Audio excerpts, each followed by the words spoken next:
We've had a blast since we've been here, man. I tell you, we went out last night. I got so drunk. I woke up this morning and somebody had shit my pants.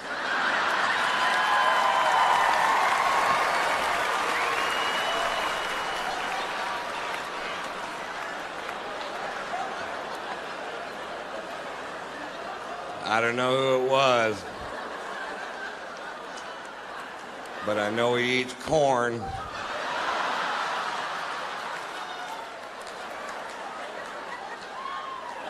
And cake. Corn cakes, I think is what it was. I just got back from Europe. I took my son, Tater, to Europe. We were in Spain during the running of the bulls, but we didn't go to the event because we couldn't figure out why you would. The people that we know that live there were pitching this really hard, and they said that this event's been going on for over 500 years. And I'm like, what? Really? And they explained it to us. Apparently 540 years ago, a bunch of gay sailors in white suits with red scarves got all fucked up and turned loose the cattle and tried to, I'm paraphrasing.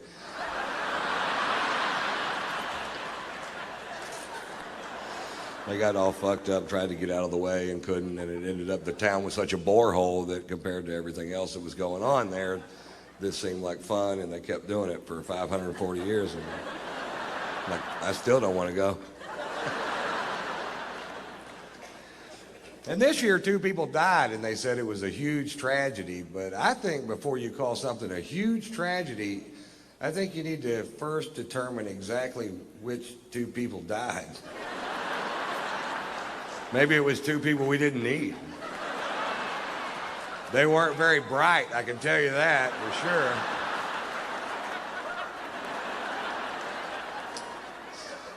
This year, a bunch of Spaniards stood up and said the event should be canceled forever because it's so dangerous. I'm like, it took you 540 fucking years. Hey, fuck that, man. Have 2 a week. We changed the name from the running of the bulls to the thinning of the herd.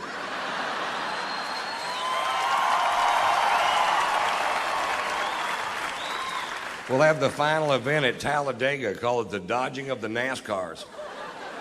You ready? Go. Vroom, pop. They're quick, aren't they? You might want to turn your wipers on, Dale.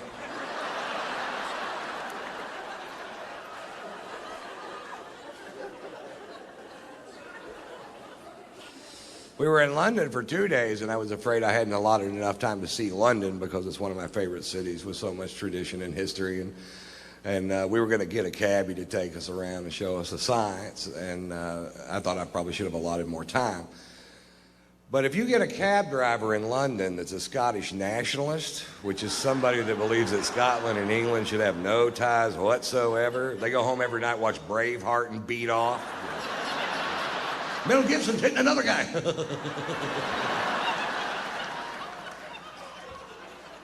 If you get a Scottish nationalist for a cab driver in London, you can see that city in about 10 minutes. I wouldn't go to Buckingham Palace if they paid me. I changed out my guards just for pussies and what it is.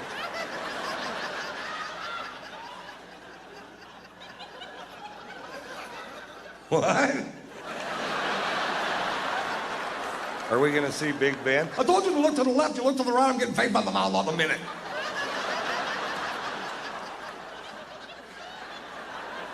What?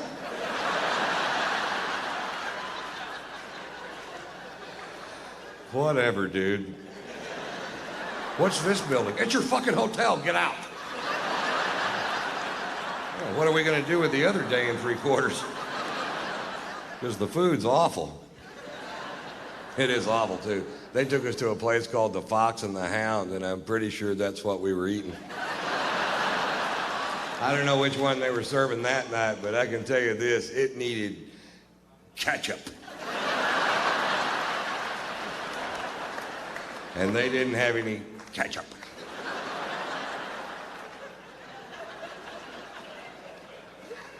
I wanted to take my son to see St. Paul's Cathedral, the 2nd largest cathedral in the world, and it was closed because the next day was the Queen's birthday. I'm like, well, this is a church. Jesus doesn't take a day off because this woman aged. What if this were the day I wanted to give my life to Christ? It wasn't. But what if it would have been?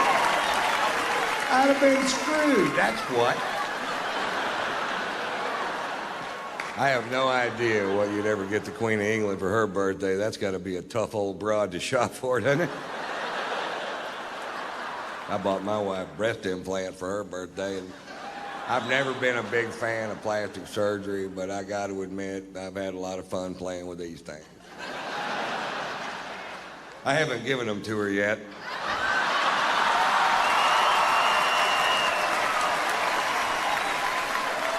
I just keep them on my tour bus and just rub them in my face.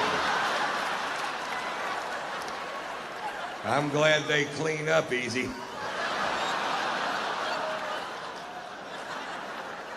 What? I'm just glad they're not made out of corduroy. That's all I'm saying. I'd have to have them Scotch guarded.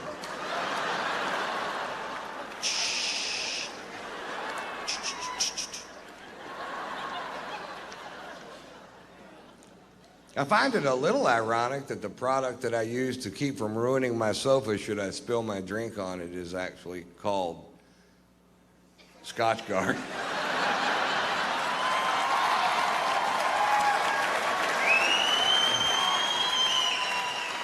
Sometimes things just work out perfect. Yeah, I'm looking for a product that'll protect my sofa should I spill my scotch on it. What do you have? We've got Scotch Guard.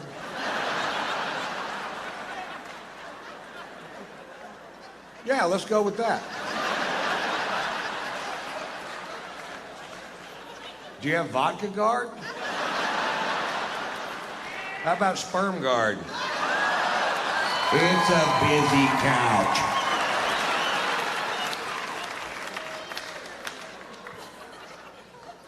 I found out when I got back from Europe that I was being sued by a paper plant. That's what the lawyers are for.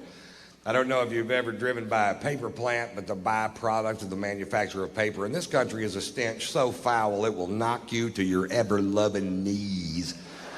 Crown Paper in Houston, Texas is suing me because I said on stage in Houston, Texas that Crown Paper was making the town stink. Like I let some big cat out of the bag. Oh, we didn't know it stunk till you brought it up, Ron. Come to think of it, it smells like a hard-boiled egg fart in this town. Is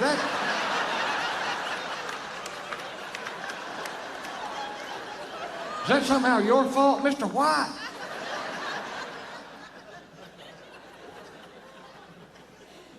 The reason I brought it up, I'm from Houston, and as a child, I lived literally in the shadow of this paper plant.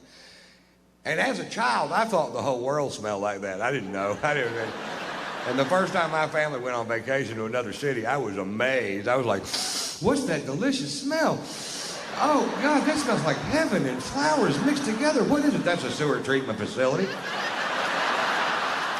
That's fetid shit. You should bottle that, send it to Houston. People can rub a little under their nose, walk right by that paper plant without throwing up their fucking lunch. And we found a new use for fetid shit. I think we all win.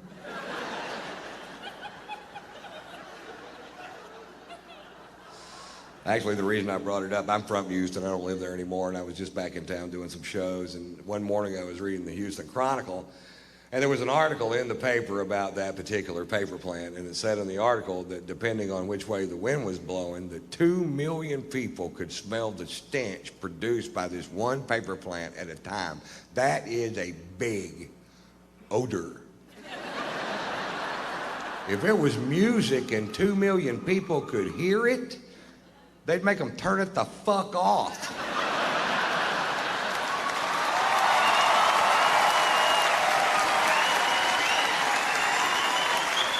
Because it's a smell, it's okay? No, it's not okay. Find a way to make paper that doesn't stink. It's not like you're trying to make catfish bait out of cabbage, goddammit. You're making paper out of wood. Paper doesn't stink, wood doesn't stink. You're doing something to make it stink. Fucking quit.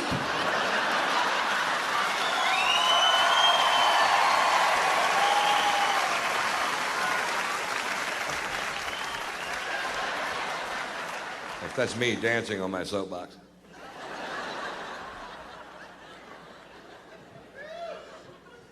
I love this country. I consider myself a patriot. I met my first wife during the Vietnam War. She was from this quaint little village outside of Phnom Penh.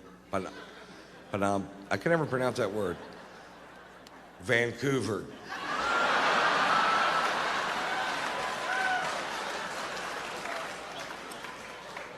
It's not true. It's funny, but it isn't true. I love this country. I shot unaccompanied minors here, and I can tell by your reaction why that movie didn't sell.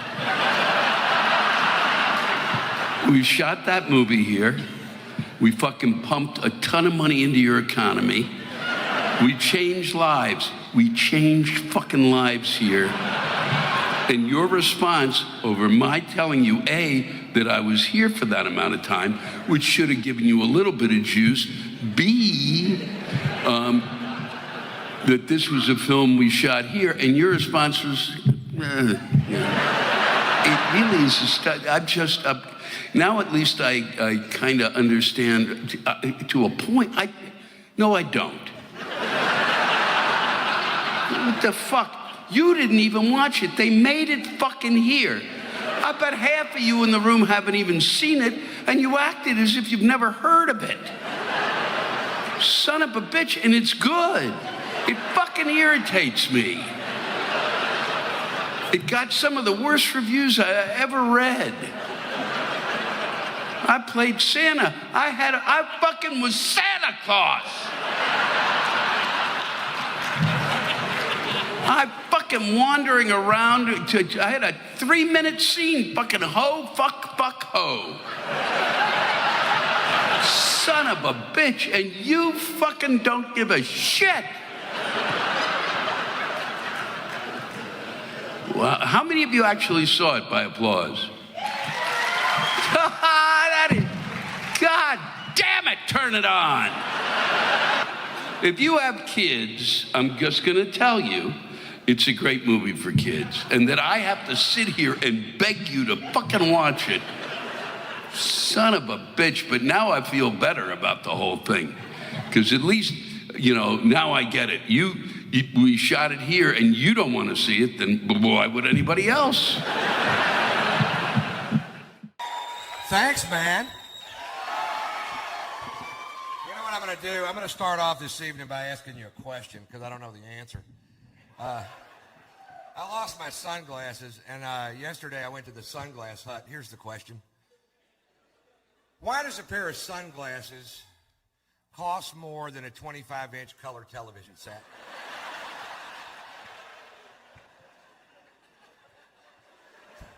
I go to the Sunglass Hut. I see a pair of glasses I like.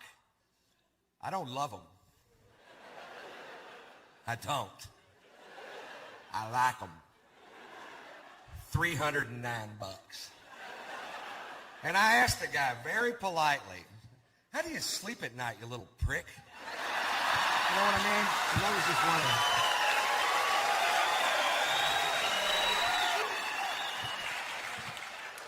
And I told him, and this is true, that 2 weeks ago I bought a 25-inch color television set from Walmart for $218. And he goes, well, apparently, sir, you don't get it.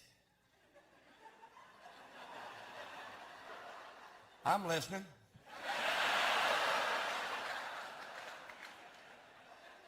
He goes, these glasses eliminate 100% of all UV rays.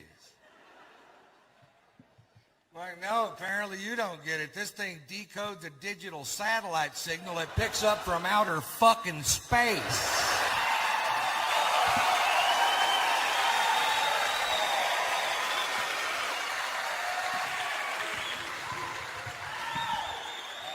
And then it turned out the glasses got basic cable and I felt like a dickhead.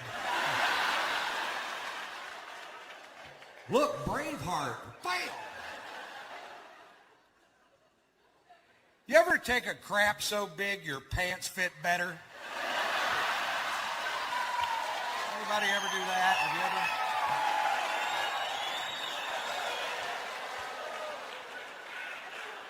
I'm hoping that happens to me later tonight because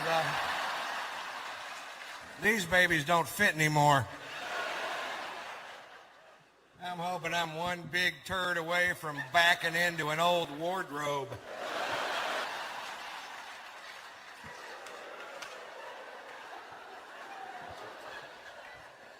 Yesterday I was sitting in a beanbag chair naked eating Cheetos and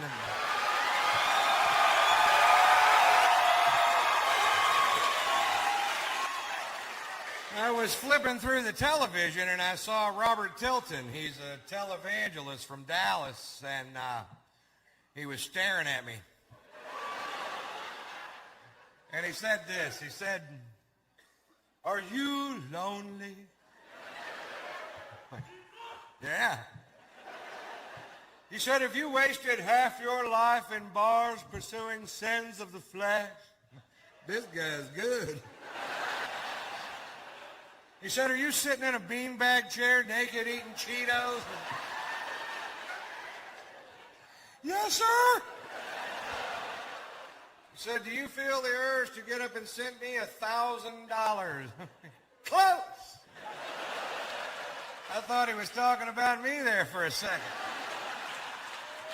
Apparently, I ain't the only cat on the block digs Cheetos.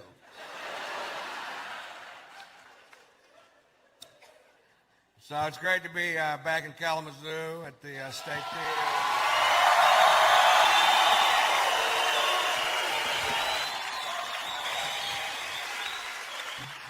Last time I was here, they took me to the Blues Festival, and I love the blues, but they need to figure out some problems with the festival.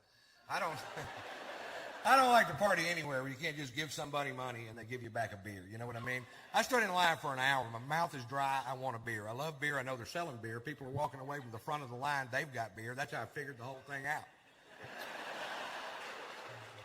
I get up there. I give the guy my money. He goes, "We don't take money here." What do you take? Coupons.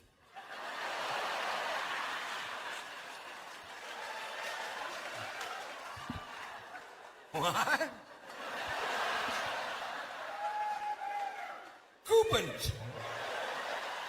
Where do I get a coupon? You see that line over there? It takes forever. I stood in that line for an hour. I got to show them a driver's license, birth certificate, fill out a form. They mail that away. Send me back some coupons. What are you doing, Ron? I'm waiting on UPS. There's a good chance I'll have a beer by Thursday. I'm partying like a Kennedy right now.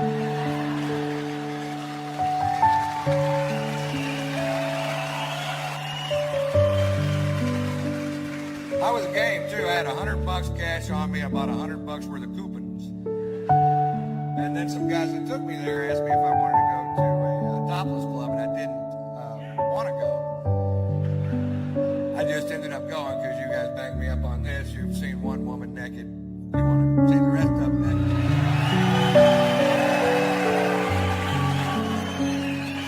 It could be an old biker chick. You know they're going to hang down to here. You want to see my titties? Yeah, I do.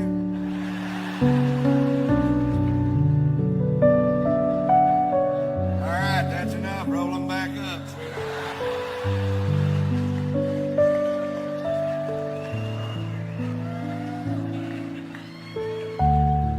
Things that make you go.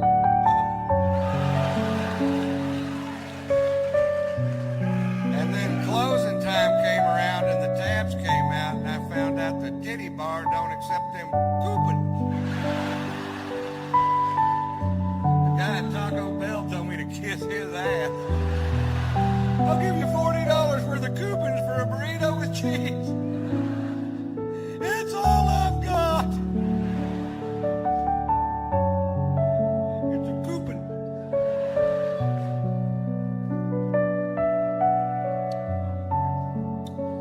I saw something that comes close to truth in advertising. The De Beers people are almost saying what they really mean, because the old De Beers slogan was "Diamonds are forever." Then they changed it to this year, "Take her breath away." The new slogan is "Diamonds render her speechless." Why don't they just go ahead and say it? Diamonds. That'll shut her up.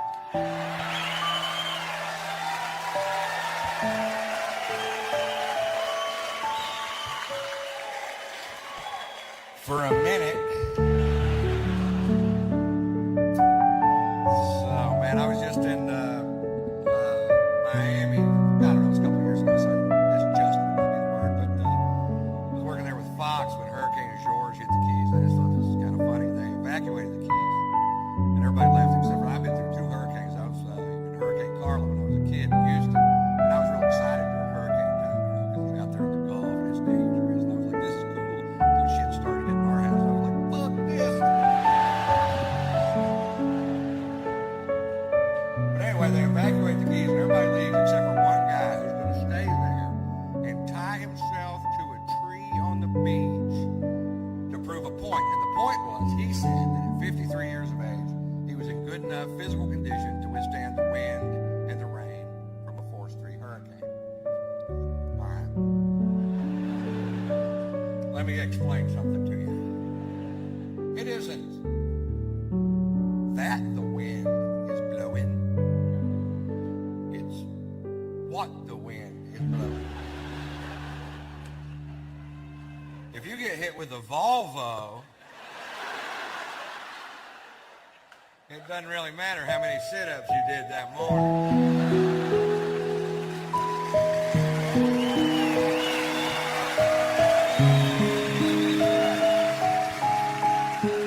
If you have a yield sign in your spleen,